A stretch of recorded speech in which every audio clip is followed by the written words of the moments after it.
Sira sur Hanouka.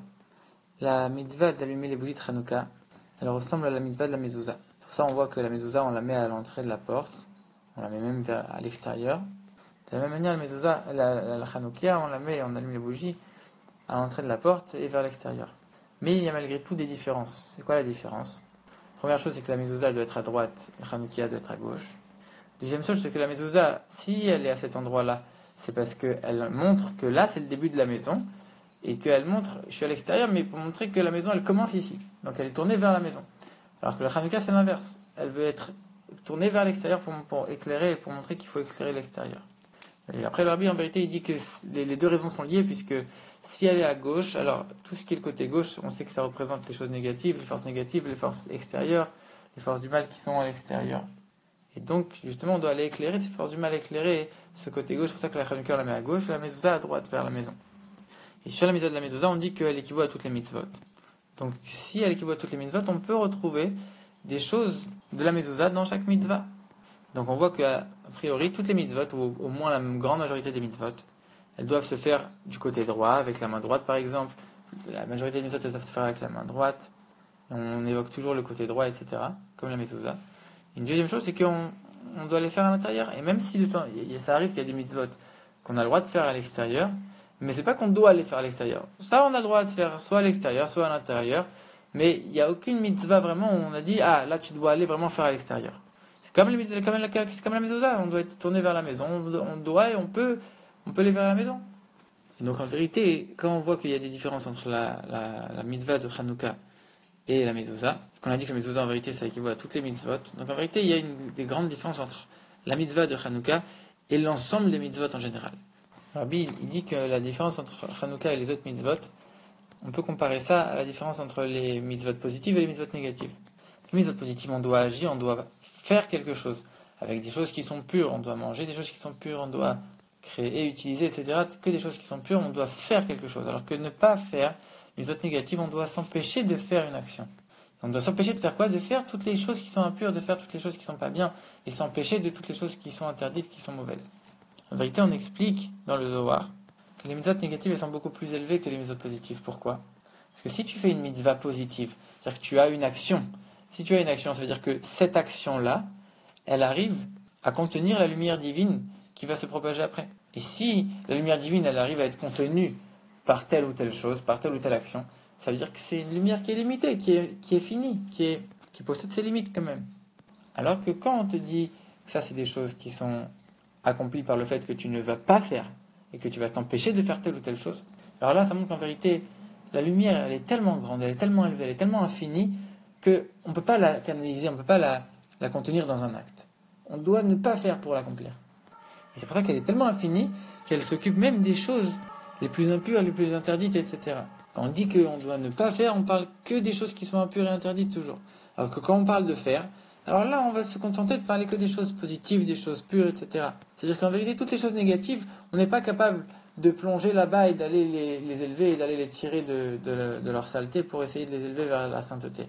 Donc, on va encore se limiter. Alors que les choses négatives, on arrive à prendre les choses les plus négatives et à les élever vers la Kedusha. Et ça, c'est la qualité de la mitzvah de Hanouka.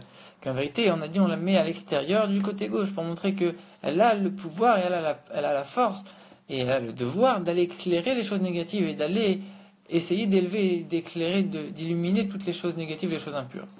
En vérité, on voit qu'elle a encore même une qualité encore plus que ça. Elle est encore mieux que les mitzvot négatives, puisque concrètement, c'est une mitzvah positive. Donc elle a la qualité et des mitzvot positives et des mitzvot négatives.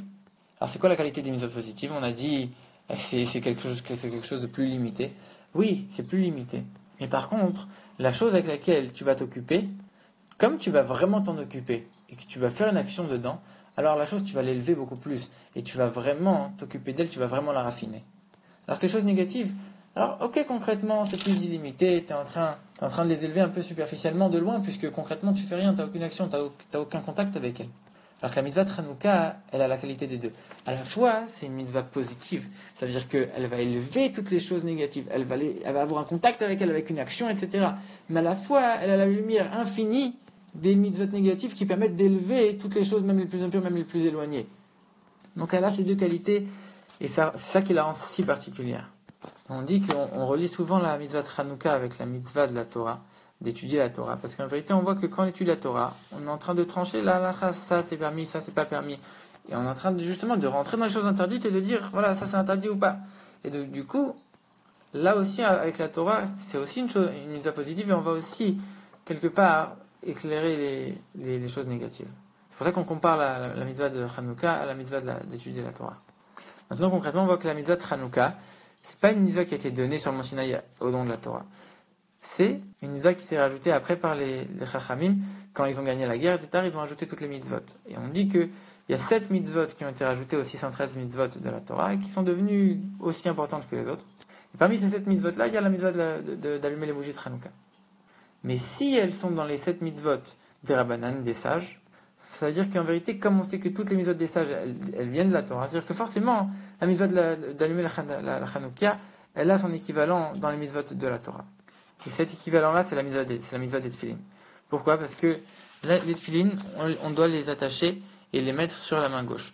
En vérité, on dit que c'est la main faible, c'est-à-dire qu'un gaucher, il devrait la mettre sur la main droite. Mais concrètement, dans le langage, on utilise toujours le mot main gauche. Parce que même pour un gaucher, sa main gauche à lui, c'est sa main droite. Donc en vérité, on parle toujours de gauche, c'est-à-dire la main faible. Et donc les tefilin, on doit toujours les mettre sur la main gauche et on doit aller, justement, le Zohar l'explique, on doit aller élever tout le côté gauche et tout le Yetzer Hara qui se trouve du côté gauche et essayer de l'attacher à Dieu. Et donc ça, c'est un peu le même message que Hanouka. C'est qu'avec les tefilin, on va aussi éclairer l'extérieur. On va éclairer le côté gauche, éclairer les choses négatives, éclairer et transformer le Yetzer Hara. De la même manière, les tefilin de la tête, on doit les mettre de manière dévoilée. Et c'est écrit sur ça que les peuples, ils vont voir les tefilin de la tête et ils vont reconnaître Dieu et ils vont avoir peur de Dieu. Donc ça, c'est la même chose, c'est qu'on doit montrer qu'on va vraiment vers l'extérieur et que tout le monde doit les voir pour que ça puisse transformer même les gens qui ne sont pas juifs.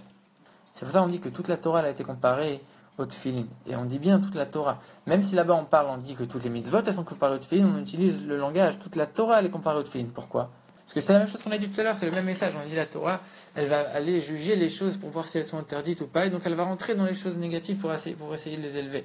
De la même manière, c'est exactement le même principe que les tefilin. C'est pour ça qu'on compare toute la Torah au tefilin. Le Rabbi termine en disant que quand on rentre dans les jours de Hanouka, on doit augmenter la tzedaka, que ce soit la tzedaka matérielle ou la tzedaka spirituelle. Et quand on parle de tzedaka spirituelle, c'est aider les autres juifs à faire les mitzvot, que ce soit les aider à allumer les bougies de Hanouka, ça c'est évident. Mais il dit, comme on voit que la mitzvah de Hanouka est liée à la mitzvah de tefilin, alors aussi renforcer cette mitzvah de tefilin, de faire la tzedaka, d'aider les gens à mettre les tefilin. Il dit qu'il y a encore plus une qualité dans les tefilin que dans la mitzvah de Hanouka. Parce que les tefilin, concrètement, on va toujours les mettre au même endroit. Alors que la Hanoukia, il y a certains moments où on a le droit de la mettre à tel endroit, après on peut la mettre à gauche de la porte, après on peut la mettre encore autre part, et encore il y a plein d'endroits dans la halakha où on peut mettre la Hanoukia. Alors que les tefilin, ça peut être toujours de ce côté-là. Donc ça renforce l'idée que les tefilin, c'est toujours pour élever les mauvaises choses. Et donc quand on va aider encore un juif à mettre les tefilin, alors on sait que chaque mitzvah entraîne une autre mitzvah, et que ça c'est dit pour toutes les mitzvot. Donc quand il va mettre les tefilin, il va avoir envie de faire toutes les mitzvot, surtout quand on a vu que toute la Torah elle a été comparée, toutes les mitzvot elles ont été comparées aux tefilin. Donc en faisant les tefilin, tu vas être poussé à faire tout le reste des mitzvot, et comme on a dit que tu vas mettre ça sur le côté gauche, tu vas affaiblir le Yetzer Hara, et comme tu vas affaiblir le Yetzer Hara, alors tu vas faire encore plus de mitzvot. Et de la même manière qu'on a comparé ça avec la mitzvah de Hanouka, qu'on voit qu'est-ce qu'on dit dans le Halal Nissim, dans tous les jours, on dit que Dieu il a fait des grands miracles pour le peuple juif, il les a sauvés, etc. Ils étaient peu contre des gens qui étaient très très nombreux, ils étaient les gentils contre les méchants, etc. Et pourtant, ils ont été sauvés.